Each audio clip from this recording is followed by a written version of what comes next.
Hello, it's time for another sign of the week. 3 signs this week that we're learning. They're all linked to plants and growing things. Our first one is to plant. If we were planting some seeds or some bulbs maybe. Take one hand like this, nice and flat at the front, and we move it across the front of our body 3 times. To plant.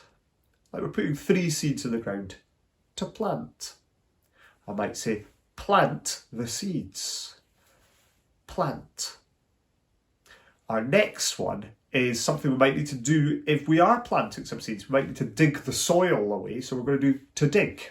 For this one, we take 2 hands together like we're holding a shovel, and we dig down and up to lift the soil out. To dig. To dig. To dig. Or you might say, dig the soil. And our last one is, after we've waited a while, we've watered our plants, we hope that they're going to grow. So this one's to grow.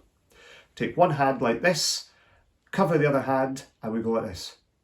Grow. To grow.